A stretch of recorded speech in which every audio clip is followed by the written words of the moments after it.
Good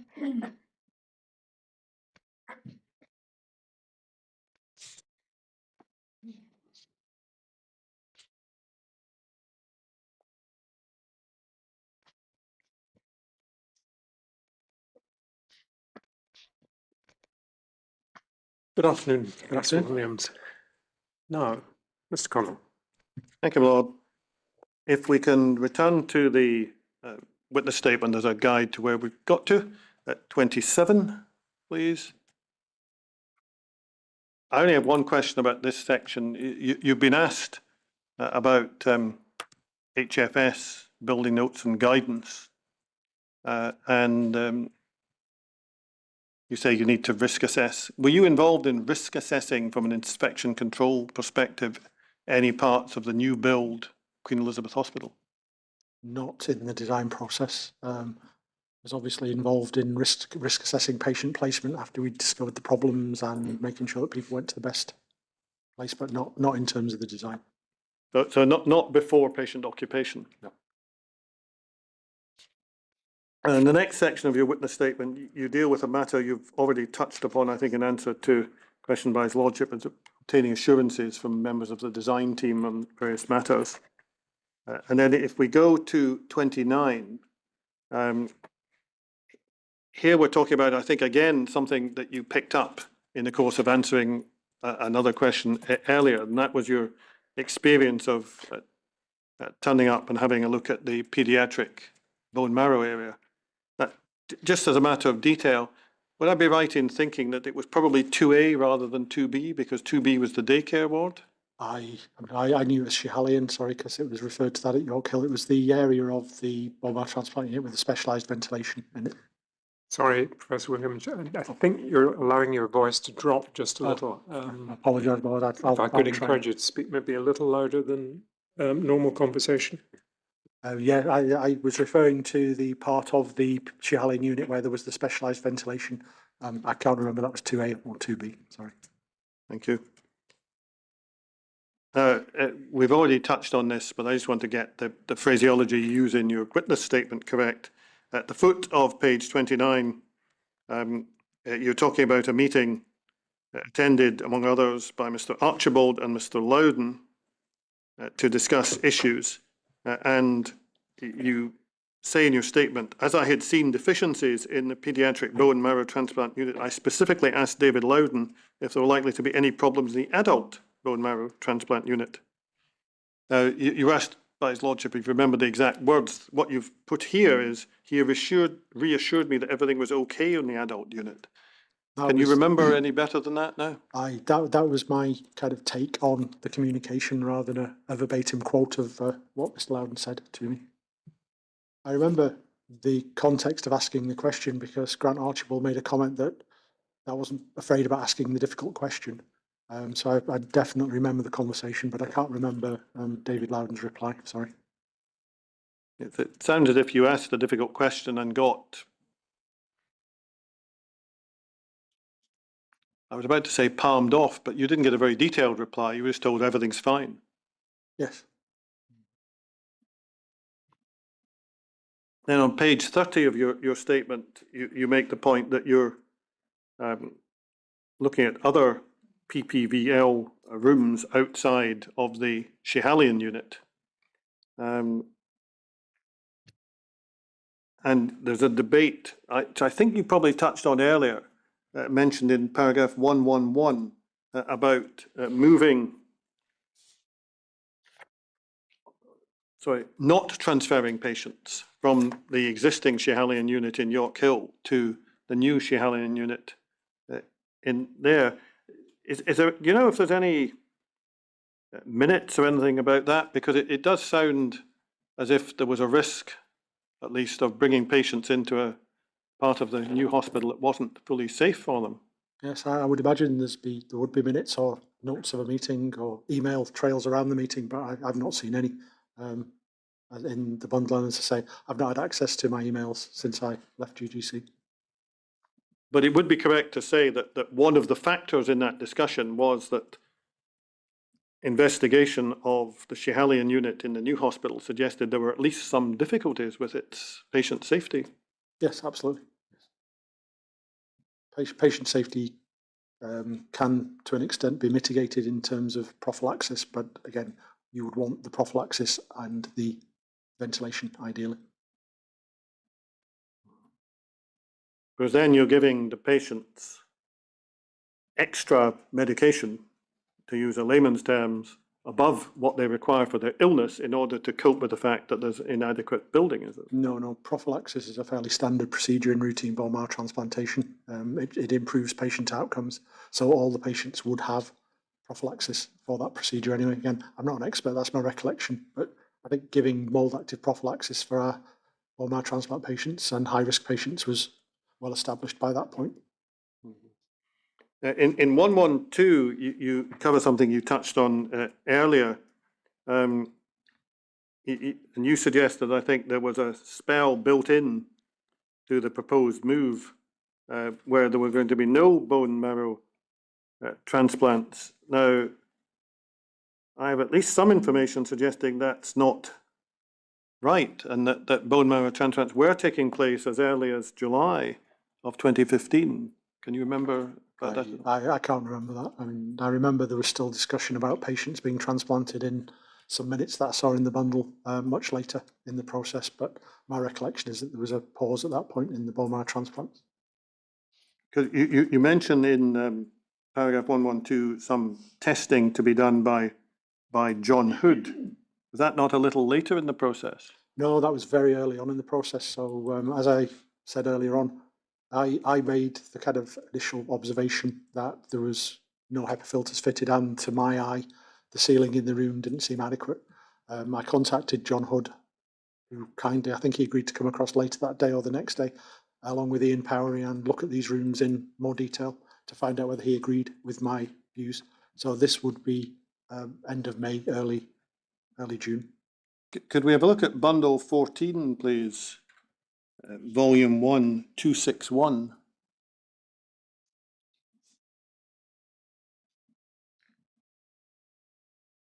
Now, we'll need to scroll down past 261 itself just to see what this is about.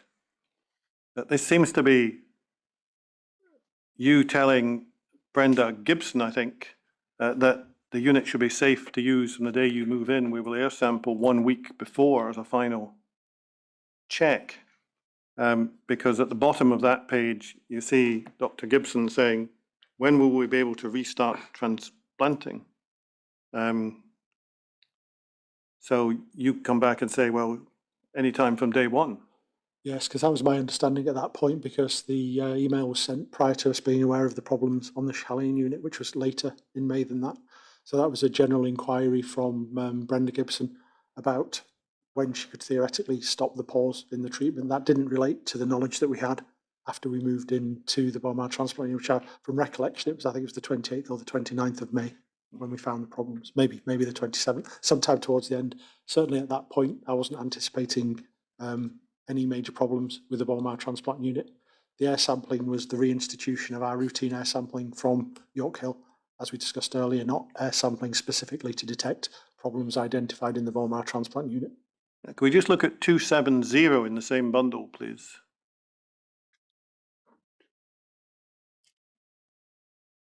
Now here we are in July, suggesting a meeting to discuss progress. If we just scroll down to 271, again, discussions about progress. 272, discussions about particle counts. So things were being done, well into July to try and deal with the issues. Is that right? I think they were been even longer than that. I mean, my recollection is it probably lasted longer than July. There are minutes available for meetings where it was in discussion. I think that might be as late as August and September. The problem with the transplants became more pressing the more time went on.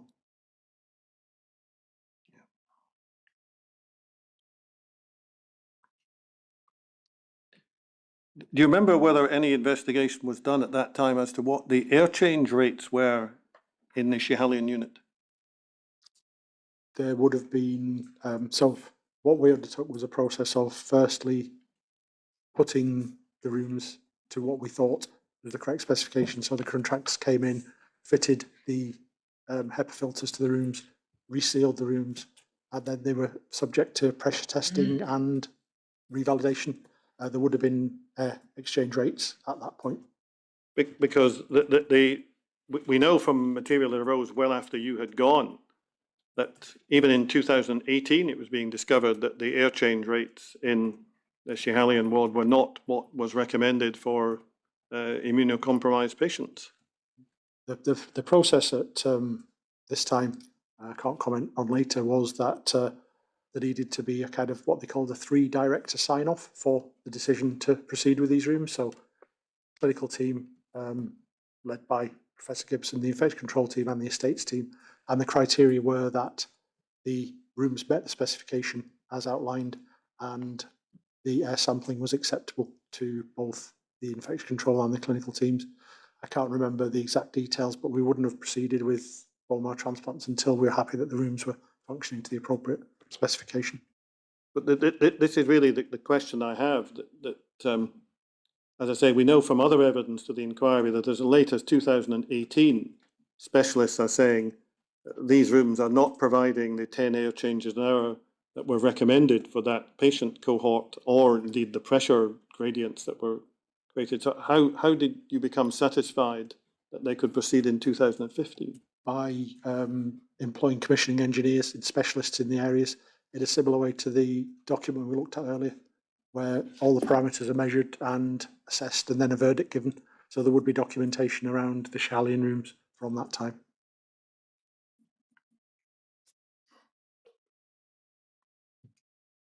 Thank you. I may be jumping around a little within your witness statement, because to some extent we've covered in earlier questions matters that are dealt with later. Can I go to 31 in your witness statement, please?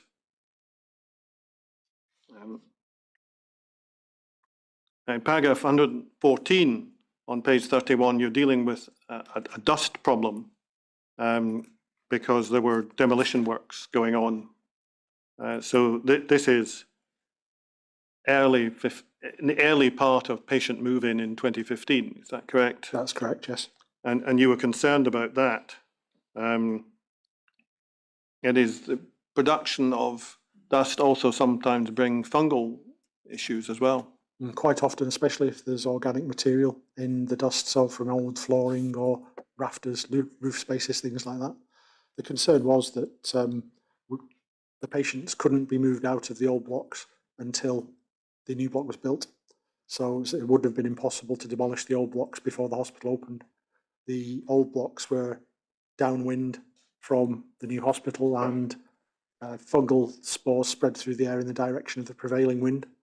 So the air inlets on the new hospital would have been basically in the line of the dust.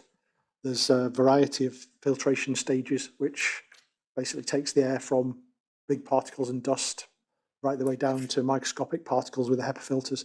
So we asked the estates people to make sure that the filters at the front end of the system, which would have trapped the large dust particles, had been recently replaced and were fit for the demolition. And do you know whether they had to check the filters physically, or did they just go on maintenance records? I don't know. And was there a report back from estates on this check? I remember there being a report saying somewhere in an email they'd been checked and were working optimally.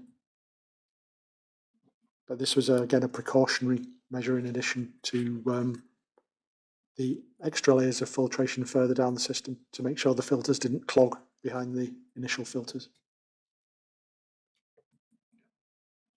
Thank you.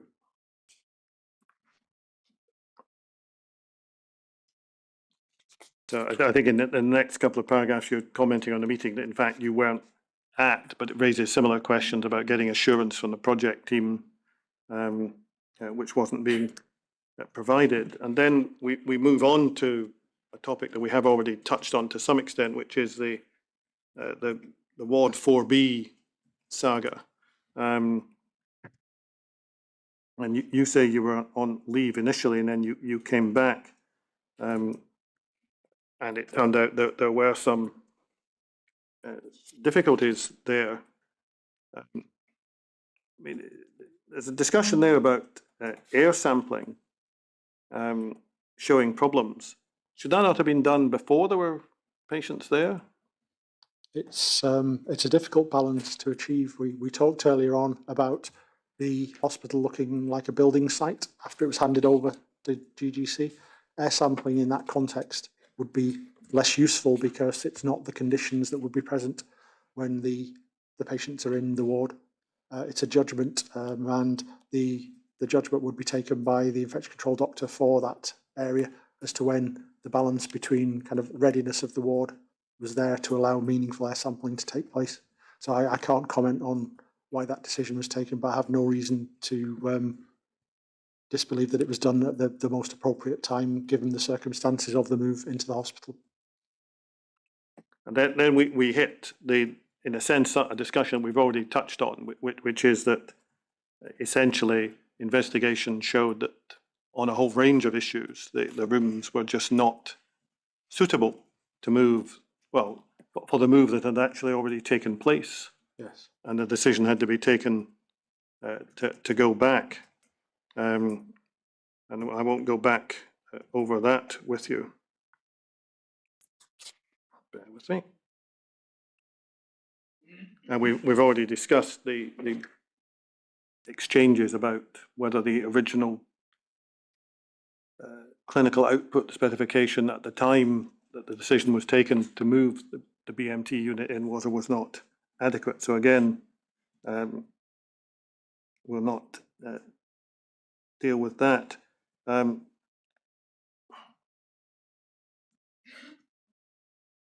On page 34, you return to a topic that, in a sense, we probably discussed fairly early on, which was PPVL rooms,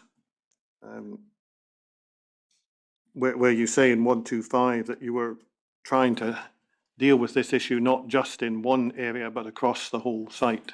That's correct, yes. Because there were issues, and just so I got your description correctly, that they weren't delivering what you wanted them to deliver. Is that the gist of the problem? Yes. That was evidenced by both the quality of the build and air sampling that we did at the time, which showed that the particle counts and there was fungal spores present in the transplant rooms in Chalian.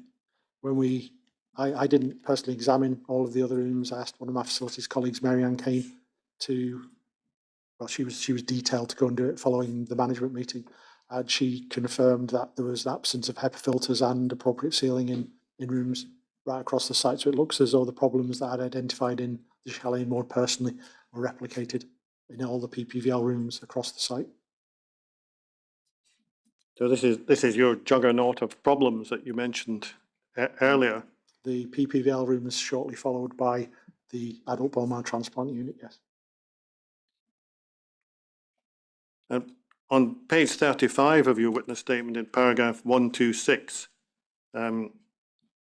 you explain that even after you've checked things like HEPA filters and seals, you then had to do air sampling. And then you say there was a problem with interpretation of air sampling as to what was acceptable. Now, the question I have about that, because I think you've said that already, is was there not already air sampling done both in the old Schiehallion unit and in the old Beatson unit, which were both BMT units, which you could readily use? Yes, but again, they were based on professional opinion, not detailed guidance. The problem arose we were doing kind of longitudinal air sampling, so we weren't relying on a single point in time. The problem arose that occasionally you would find a fungal spore in the air sample. That had happened previously rarely in the Schiehallion unit at York Hill for a variety of reasons, either people bringing things into rooms or the rooms not being appropriately used. But there wasn't actually a kind of baseline, if you like, for how we'd expect these rooms to behave. So the question then arose, okay, if you've got one fungal spore present in 5 consecutive air samples, does that actually mean that you can't actually say that it's passed the air sampling? There is evidence in the literature that the more intensively you look at controlled air environments, the more often you find the occasional fail. And it was trying to decide the significance of those, if you like, blips in the air sampling that I'm referring to there. Am I right in thinking that air sampling does two things? One, it tells you how many particles are in the air, but not what kind they are. So they could be completely neutral, as it were, or they could be fungal particles. And then you have to do further tests to see what grows, as it were, from... Yeah, that's a very reasonable. Sorry, it's two separate processes because the particle counter is a physical measurement. I don't understand the physics of which gives you an immediate result. There is a possibility, though, that, as you say, the particles can be inert. So, for example, if there's dust created within the HEPA filter falling in, it can give you a high particle count without a raised fungal count. But usually both of the tests are done together.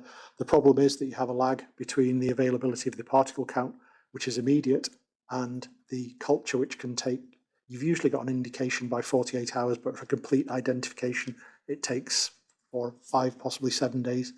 So you could occasionally find you're in a position where the particle counts are acceptable because the standard for the particle counts is in the hundreds per volume, whereas a single fungal spore could possibly be a problem, and you'd know that the particle counts were all right, but you can't at that point say that all the particles aren't definitively fungus. So you're looking at the two measurements in concert to try and gain a full picture.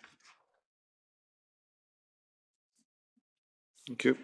In the next section of your witness statement, you're talking about, as it were, the next stage, which is fixing the problems with Ward 4B.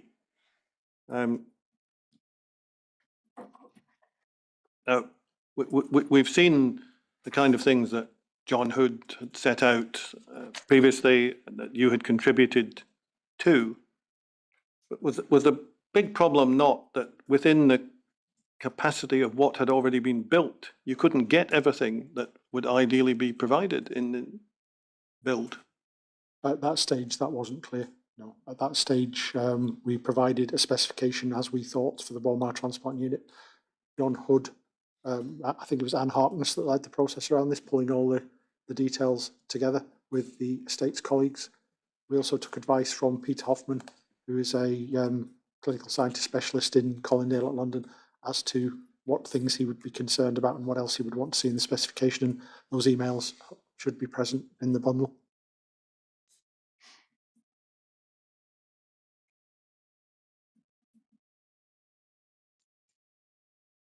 The discussion that we're following through here probably follows on in terms of time sequence from around July of 2015.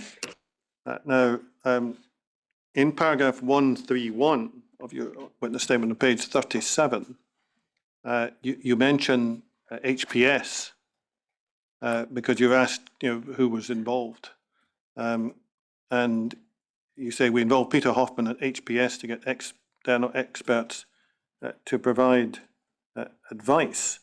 Now, it's been suggested to me, and I want to suggest to you, that you didn't actually go to HPS in July 2015. Is that not correct? Yeah, I think that's an inaccuracy from my recollection. Having seen the email, I think he refers to HFS because he's concerned that he has no formal standing in Scotland and that HFS should be involved. Yeah, so, well, whether it's HPS or HFS, leave aside for the moment. So Peter Hoffman says, well, I've got some thoughts on this, but I don't have any locus here because you've got your own specialists. The question I'm trying to get to is whether, in fact, as the narrative sequence suggests, you did or did not go to HPS in July, because the information I have suggests you didn't. I recollect HFS being involved in the discussions by the engineering team. I wouldn't have gone to HPS at this point because it was primarily an engineering problem. The expertise in HPS is around clinical aspects. HFS would be the place that I would go to. I can't confirm that there's any emails or anything, but my understanding was that as part of the specification being developed over that time, that HFS were involved. Can I suggest here that HPS were first involved by Dr. Inkster in November of 2015? Yes. Is that possible? Yes, I think that's the case. I think by the end of November 2018, I think the initial set of works had been undertaken, and Dr. Inkster, as the ICD for that area, was taking forward the subsequent moves of patients in. And she thought at that point she would like to involve HPS, which if she wanted to do that, that seemed perfectly reasonable from my point of view. She obviously had concerns. She was making that decision. If she wanted to refer to additional people, then that was entirely her prerogative as the ICD for that area. And again, just for clarification, at the end of 131, you say the final decision on the revised specification was to be made by Jennifer Armstrong. Is that right? I'm not sure. I think ultimately all of the clinical decisions would be taken by her, but I think there was a group involving Anne Harkness, that's my recollection, that was actually leading on the specification. Because it was specifications of a rectification to a clearly deficient unit. Be quite a technical issue. No, that's obviously an incorrect recollection on my part. As I say, at this point, I was working solely from the minutes of the BICC meetings and a couple of AICC meetings. I had no access at the time I gave that part of the statement to any of the email bundles, which I've subsequently had access to as part of the inquiry. I suppose that the obvious question about paragraph 132 is, as you say there, Peter Moyer was leading on the review to further inform the specifications for the rectification. So this is for the fix. He was trying initially to compare the specifications which were provided to what was actually present in the Beatson. The obvious question might be, well, why on earth was that being done then? Should that not have been done first time round? Yeah, I mean, it was in the original clinical specification that the facility should be provided to the standard of the Beatson.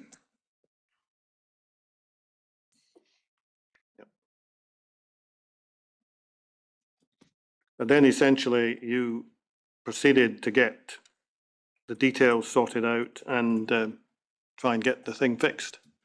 Yeah. As far as you could anyway.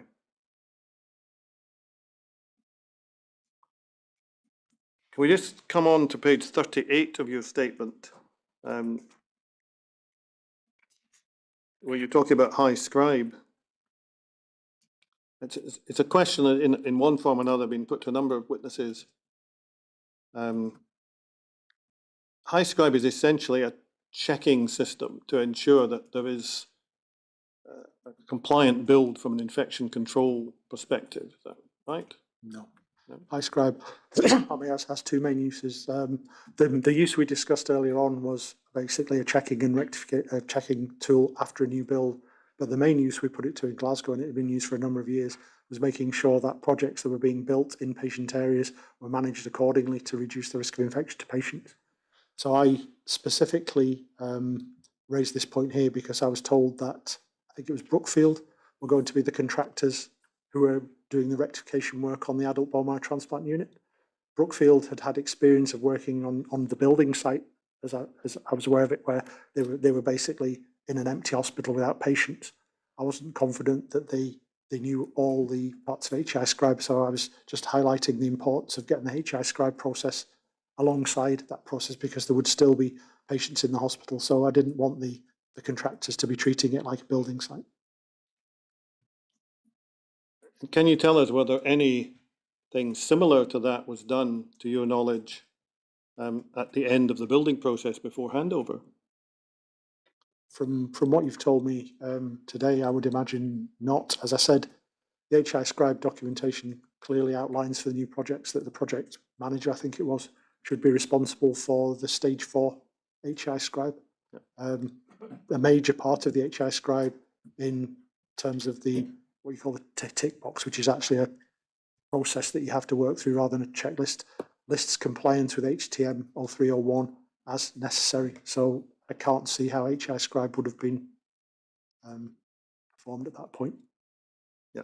So whether it was a formal HAI-SCRIBE or not, if somebody was checking things off at the time of handover, given what you found, you don't see how that could possibly have been done because you found all these things that were wrong.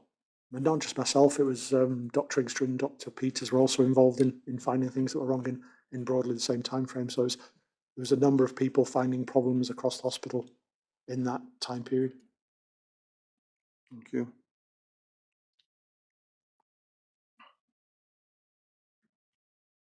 One question for you about pressure testing, which you touch on at the top of page 39. we had from another witness that pressure testing, which sounds as if it was just sort of simple exercise, can actually be quite disruptive because it involves blowing quantities of air at considerable pressure through a lot of spaces, some of which will have dust and the like, and may have other things in them. Is that right? It doesn't blow air through spaces as such. It basically blows air through the inlet grill at the bottom of the PPVL room to pressurize that room. And it's the pressure retention. My understanding of it is how long that overpressure takes to leach out is the measure of the permeability of the room. My main concern was the actual physicality of generating that pressure in a kind of hospital environment. I've tried to see something broadly the same size. I would say probably four times the diameter of the inlet grills there was the size of the fans that were being brought onto the water to generate the overpressure, and they were being plumbed to the front of the PPVL room doors. The airflow was directed through those rooms, so it wasn't going out into the corridor, but it was from a nursing and medical staff point of view, not a normal procedure that you would be seeing in the run-of-the-mill hospital. And you mentioned at the top of page 39, concerns from the clinical and nursing staff. What were the concerns? It was mainly about the noise, and because these fans actually made quite a lot of noise. They took a while to get the rooms up to pressure, and just basically an understanding of the process that was going on. So I think the infection control nurses were speaking to the nursing staff. I wasn't personally contacted by any medical staff to raise concerns, but I was aware that people were just wondering what these big fans and ducting things were doing in their ward at that time. In the next section of your witness statement, you take us through the kind of progress of this rectification.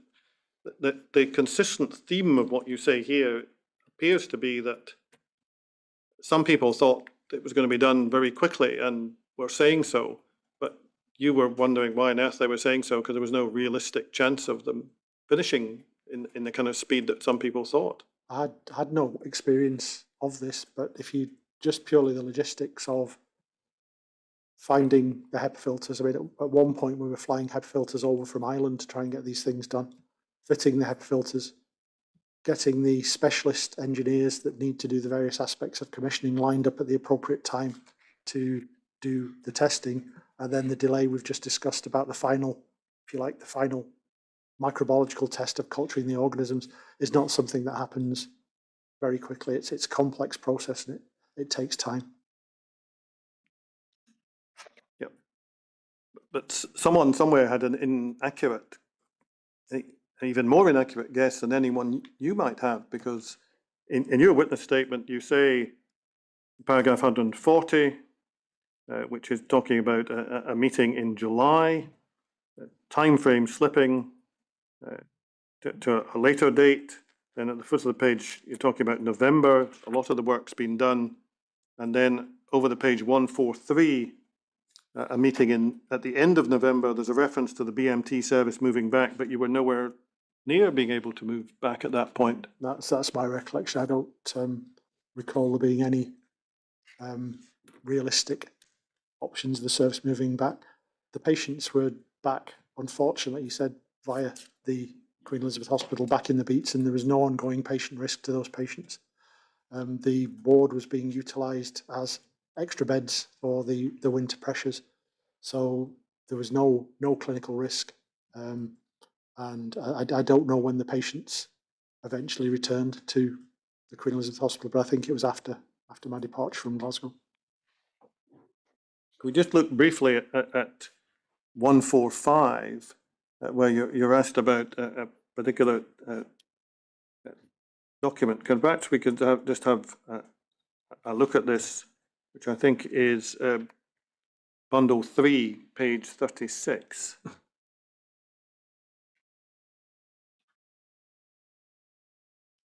Now, you would explain who was doing what in this, but this, you say, is a document requested by Teresa Inkster.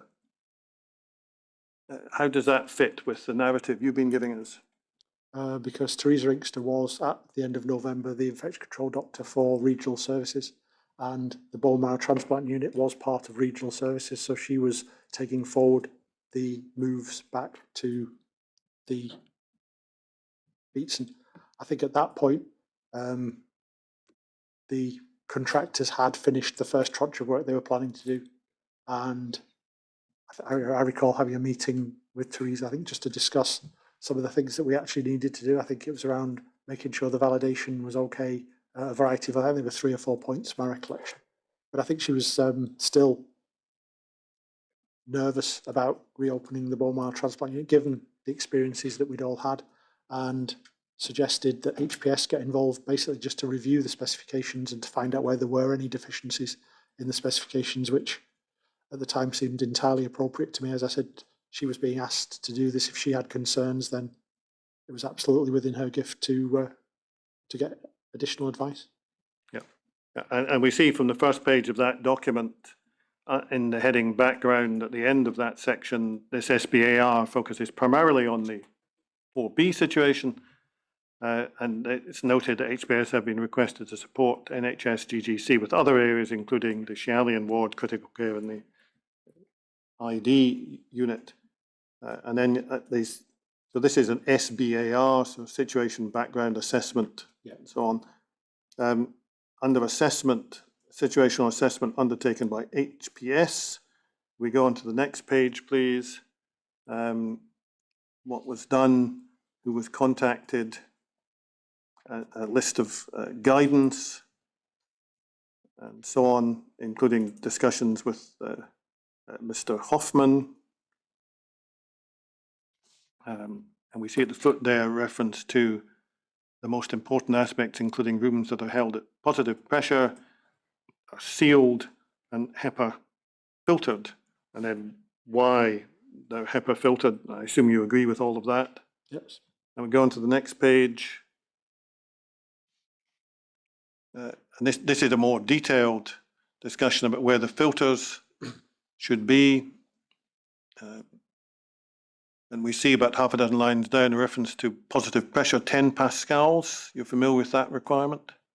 From the previous discussions, yes.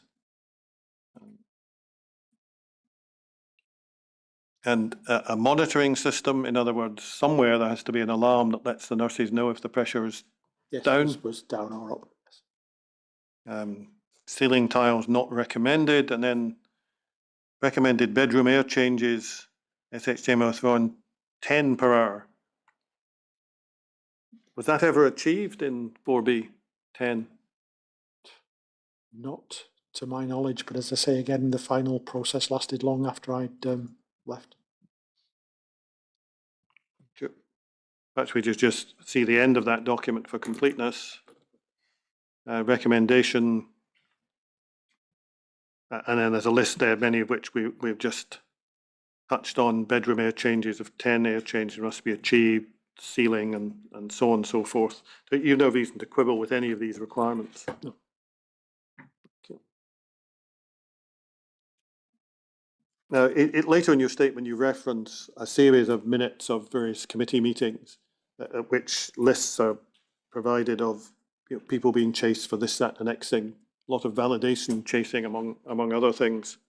And I think it's in one of these, and I'm not going to waste time digging it out, that someone suggests, well, why don't we do a letter to David Loudon, which from the outside sounds a bit odd to somebody who is presumably somewhere at hand and can be accessed.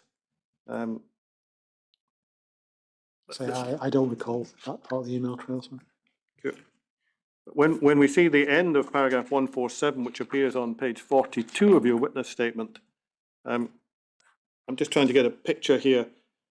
You say at the very top of that page, it was my priority to protect patient safety and resolve issues as they arose. Does that mean you were largely reactive? Yes, in the context of the problems we've just outlined, yes.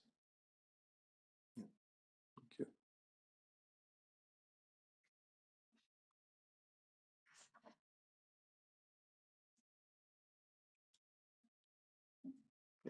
I think you make a point further down that page about the division of labour between yourself and your colleagues in estates, which we've already touched on.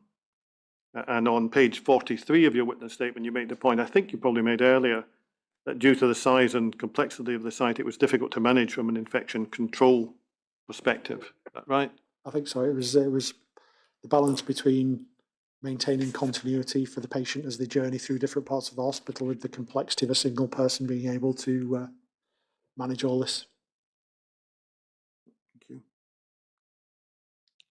I'm going to move past some of your narrative of the processes because either we've heard about them or it's very clear what you're laying out for us. I just wanted to touch briefly on something you deal with on page 47, which is the water safety group.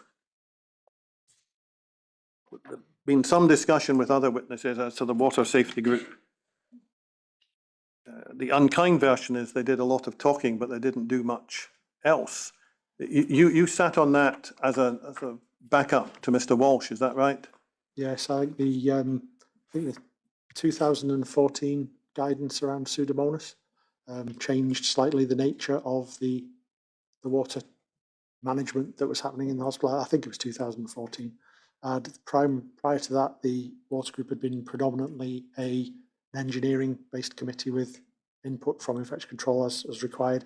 Subsequent to that, a lot of the recommendations in the Pseudomonas guidance relates to the use of water in clinical areas, so bathing people, management of water. So I think that agreement was between Tom Walsh and I think it was Mary Ann Kane that we would sit on the water group and mainly input into the Pseudomonas guidance. I think Pamela Joanidis, the nurse consultant, was tasked with implementing that guidance across NHS GGC, but we were also there if there was any requirement to have any infection control input into Legionella risk.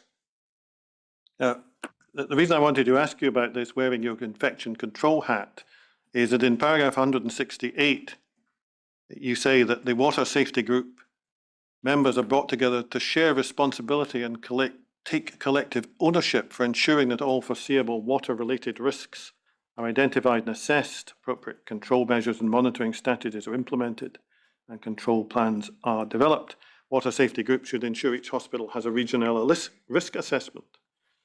We have evidence about a Legionella risk assessment being instructed and produced in the hospital that we're talking about. Did that not mean that you had a responsibility for ensuring something was done about that assessment? When was that? 2015 it was produced. Was that the DMA Canyon Yes. report? I was never shown a copy or had any knowledge of the DMA Canyon report. As far as I know, it was never produced at the water group. But you would be aware that a pre-occupation Legionella water risk assessment was required, would you not? No. You weren't? No. Again, that was an area where it was estates were the leaders in that. We would be basically talked through the process by estate as to what was necessary and what wasn't. Legionella was not really the remit of the infection control team. Risk assessing the wards as to Legionella risk and dealing with any outbreaks or positive results from Legionella would have been the remit of the infection control team, but the water management is largely an estate's function. Well, I can understand that they have to manage the water system, but your narrative in 168 suggests that the water safety group should ensure that each hospital has a Legionella risk assessment. And that's the group that you were involved with. Yes, and my understanding was that we had a Legionella risk assessment for the hospital we had. I wasn't aware of a requirement for a pre-opening Legionella risk assessment. Would I not be right in thinking that ensuring there's a water risk assessment also means ensuring that something is done with it once it's produced? Yes, absolutely. But as I say, I wasn't aware of that risk assessment, so I couldn't do anything about it. So, did you know one had been instructed? No.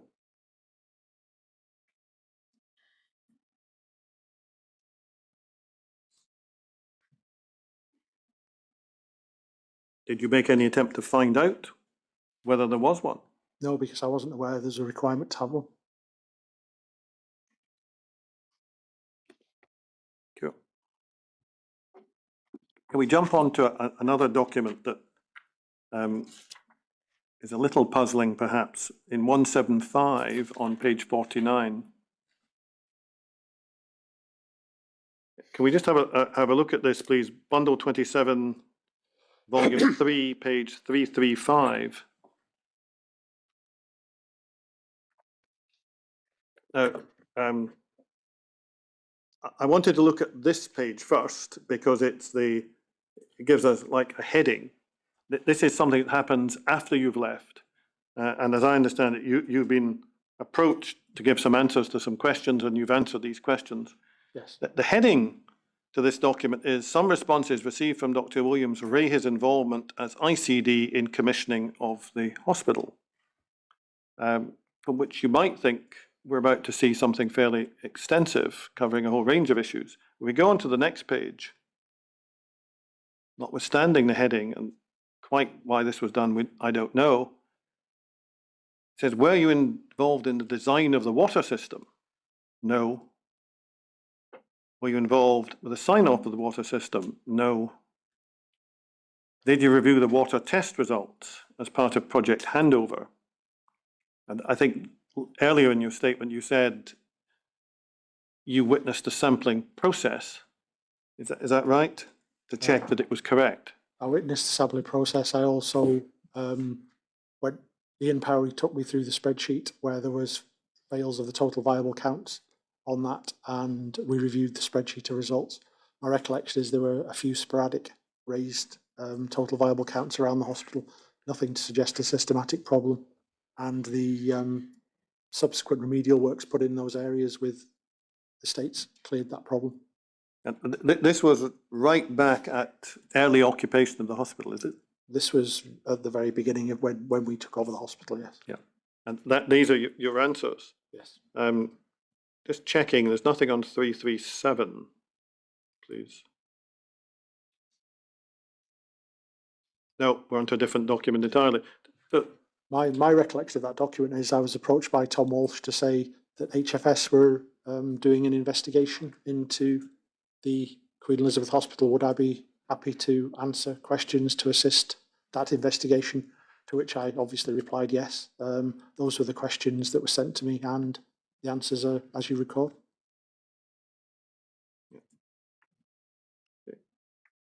in paragraph, we'll go back to your witness statement. In paragraph 176 on page 49, topic of taps, which we've had lots of evidence about from different witnesses. Can I just check? It's not entirely clear. Were you involved in the issue of tap selection or not?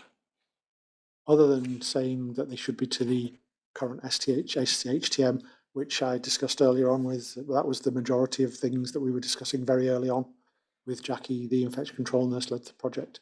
It wasn't a use this tap, it was these taps must be compliant with the guidance. The issue, as we've heard, is that some taps had been, well, all the taps had been ordered. Some had been installed, some hadn't. It's the information we have. According to your statement, you're saying risk assessment should be completed, and if the risk assessment was put in place, then taps fitted would not need to be replaced. But what about the areas where the taps hadn't been fitted? Again, that's my recollection of the process at the time. I've subsequently had the advantage of seeing some documents and some emails around this, and it looks as though Dr. Inkster was involved in quite an extensive series of emails around the utility of the taps. This culminated in a meeting of, I think it was HFS, HPS, some external experts in water, and the NHS GGC Estates Department. I think it was that recommendation that was taken forward. I wasn't aware of any recommendations about replacing taps or putting ones that weren't fitted. It was dealt with by this specialist group. Thank you. Can we go on to page 51 of your witness statement, please? Now, I think what I want to ask you about here is you have a situation discussed in paragraph 182 where Christine Peters, Teresa Inkster, and Pauline Wright all say they want to resign. Now, we know from your earlier evidence that sometimes people do infection control for a spell and then they move on to something else, but this was something different. So presumably you had a very good idea, you would think, why all of a sudden 3 people all wanted to resign at the same time. No, I had absolutely no idea why they resigned at all. I kind of understood it was a difficult time for everybody. Everybody was kind of finding problems in the new hospital. Everybody was busy, but this email came to me completely out of the blue. I had no idea of why they resigned. Obviously, my initial response was exactly the same as yours. What's going on here? You know, why have 3 ICDs resigned?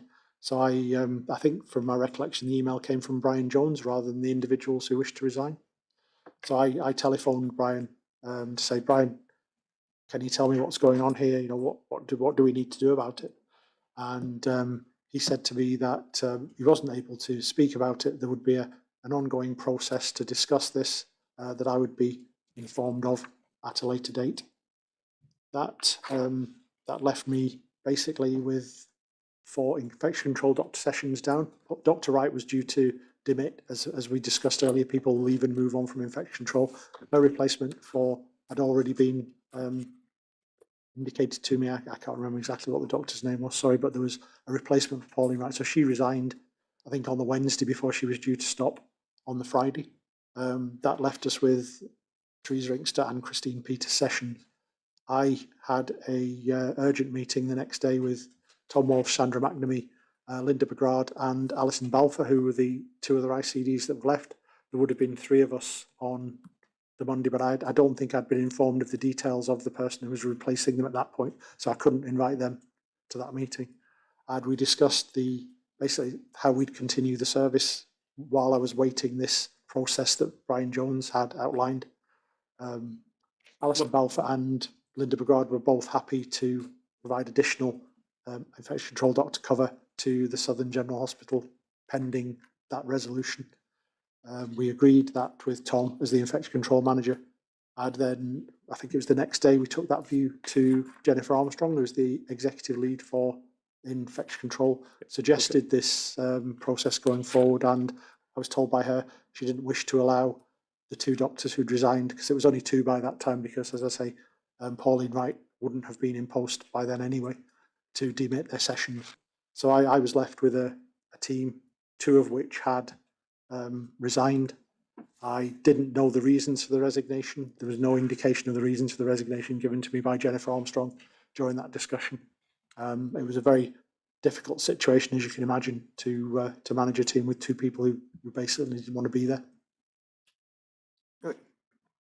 It might be suggested to you that as the lead, as the coordinator, it seems odd that 2 experienced individuals, let's leave aside Dr. Wright, although she's also recorded as having wanted to leave, are saying they want to get out, and you're the lead and you claim not to have any idea why. It may sound odd, but that was genuinely the situation at the time.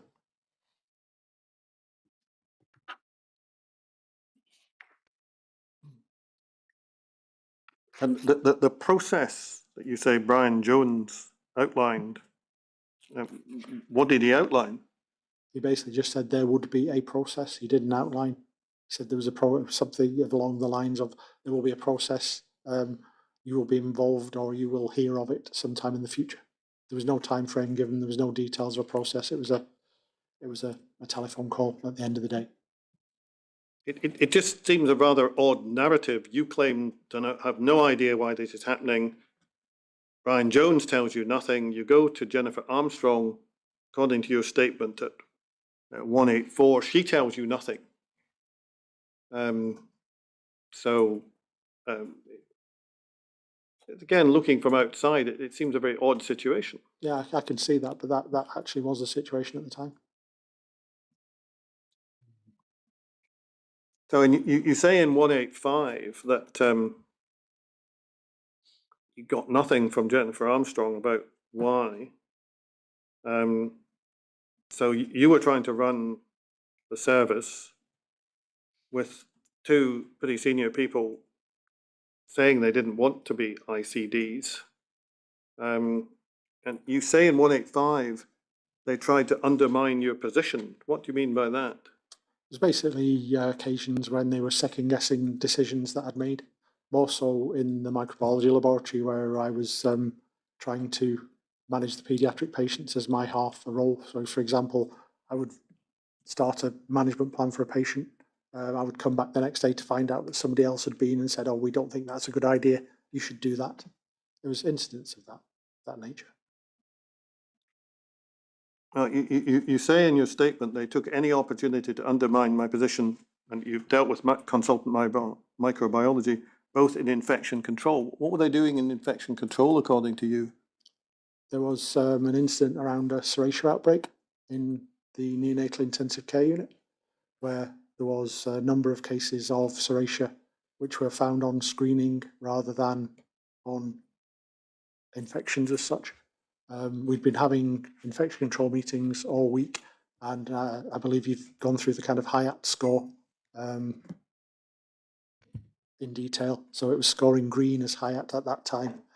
But the clinical team were actually aware that unfortunately a baby was going to die of things associated with serratia rather than of serratia at the weekend, which was obviously going to raise the HAI-SCRIBE score to red. It was the nature of the escalation of that HAI-SCRIBE score that concerned me, that it was implied that nobody had been doing anything about this outbreak. It had been completely ignored, whereas actually there would be a series of IMT minutes. We were managing the situation in the way we would normally manage it, and the clinical team were quite perplexed as to why that escalation had happened when they were clearly of the view that the death was not of but with serratia. It was absolutely in line with the guidance. I think it was the tone with which it was done that was concerning me.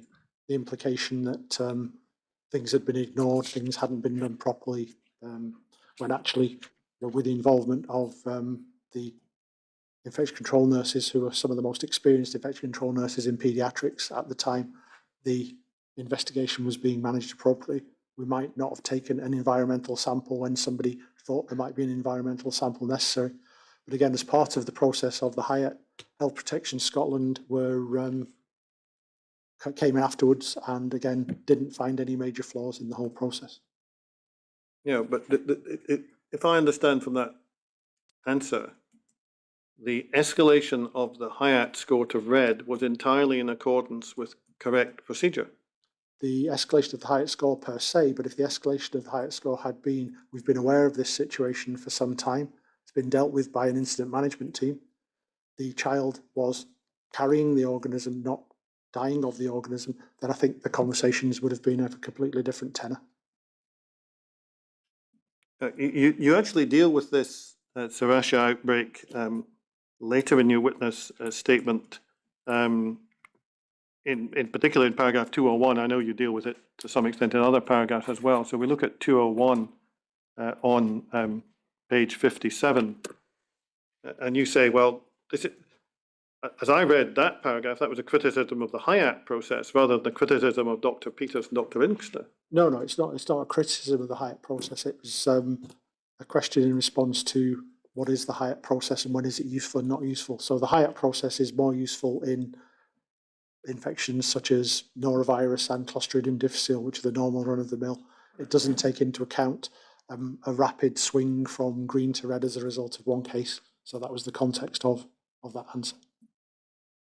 Yeah, according to your narrative here, I mean, what you're saying is there was serratia found, but it wasn't the direct cause of death. That's my recollection of it, yes. But in your witness statement here, you say the fact of the death escalated the HAI-SCRIBE score from green to red. Was that not just a product of the HAI-SCRIBE system? Yes, it was. Yes, but it wasn't the escalation. As I say, it was the narrative around the HAI-SCRIBE system as relayed back to me by the clinicians that were on over that weekend on the neonatal intensive care unit.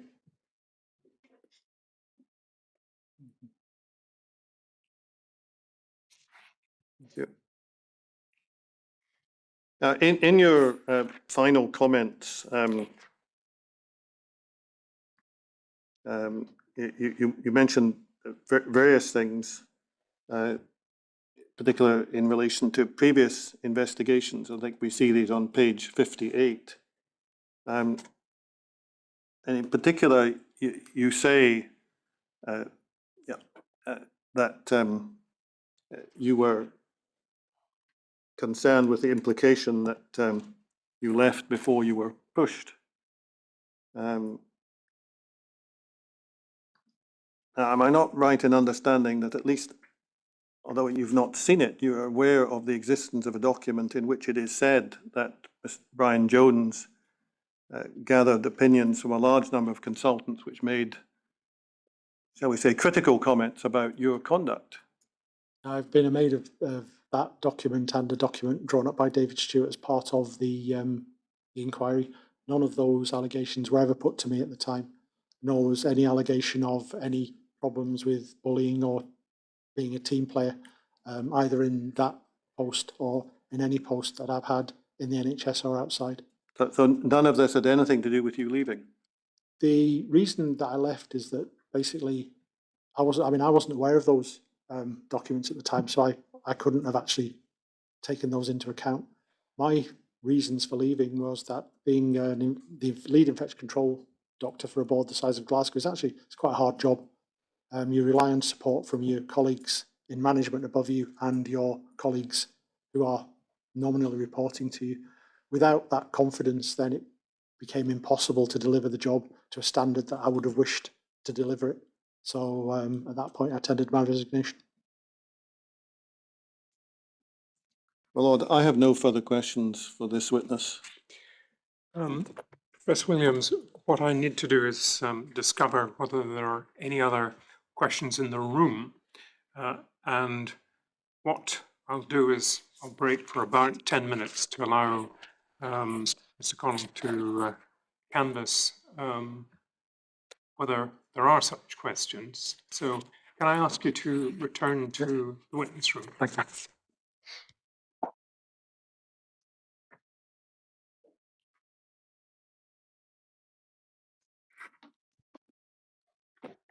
Please stand.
Small number of questions. Right.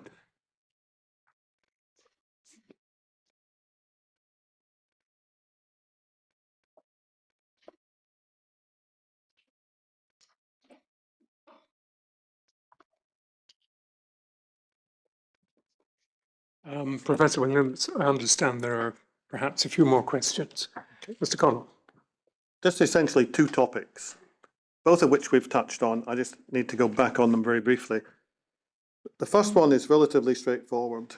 You have told us throughout your witness statement and then orally today that you repeatedly asked for things like validation from the project team. Apart from Fiona McCluskey, who features in one exchange in your witness statement, are you able to tell us any other individuals in the project team who responded to you on this topic?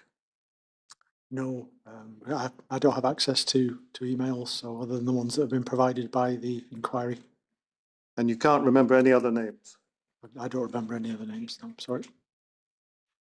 Now the question that, as was put to you, anyone who responded, is there anyone who you can remember directly asking?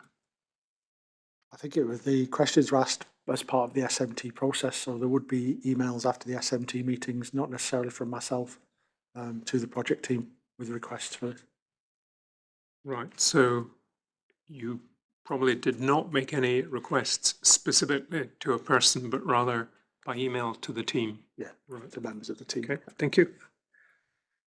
The other question I have for you involved going back to a document we looked at a little earlier, which is in Bundle 14 at page 25, Bundle 14, Volume 1, page 25. We probably don't need to go into the details of the document, but you remember being asked about meeting the technical guys following a heading of M&E development. And we know that you went to a meeting subsequently. Can you tell us what technical guys you met? No, I'm sorry, I don't have any recollection of that at all. You know whether they were board technical guys or multiplex technical guys? I genuinely have no recollection. There should again be emails of arranging the meeting, I would imagine. Because once our availability was confirmed, then they would also confirm their availability. So it may be possible to glean that from emails, but I have no recollection of who the technical guys were. Can you tell us whether you discussed ventilation for specialist areas of the hospital? I have no recollection of discussing ventilation. As I say, from the email follow-up, where I'm responding to requests at that meeting, it consists entirely of output specifications for renal transplant water. So.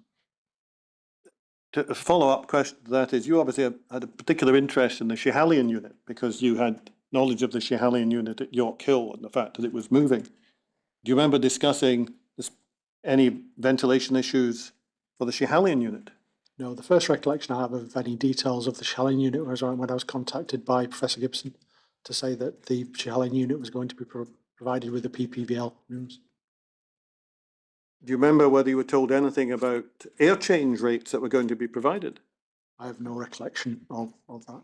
The difficulty we face, and I'll put this straightforwardly to you, is this, that we know from the document you didn't know about, i.e. the M&E log and so on, that as far back as 2009, there appeared to be an arrangement not to follow SHTM guidance in certain respects in terms of air change rates. That's back in 2009. Yep.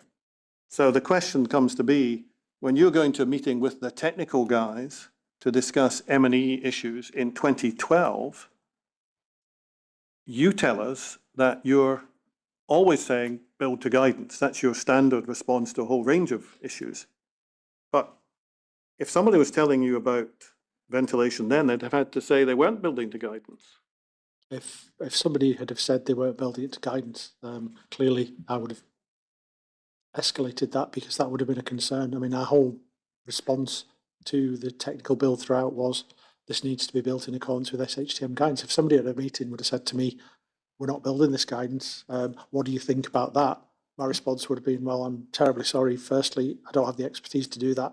Secondly, if you're deviating in any way from the SHTM guidance, that would be something that I would need to escalate and discuss with senior estates colleagues in the same way as I discussed the specifications for the PPVL rooms when it became clear that the patients moving into the hospital were a different type of patient.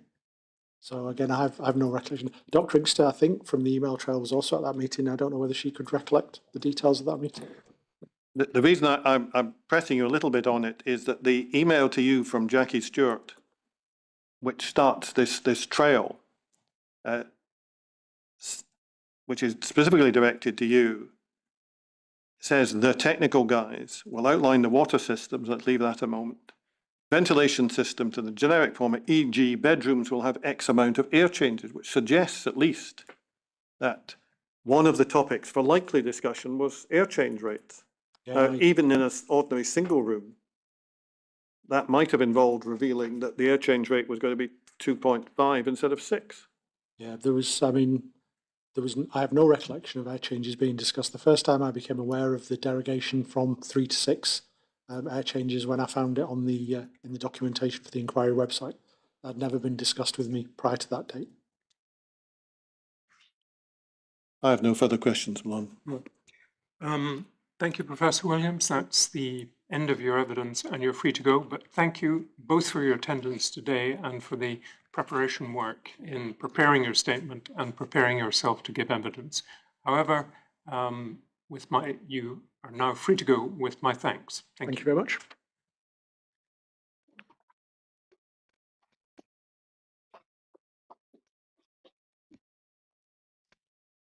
Right, I think the plan will be to resume tomorrow at 10. Dr. Harvey Wood, Malone. Right. Well, I wish everyone a good afternoon and we'll see each other at 10 tomorrow. Restart.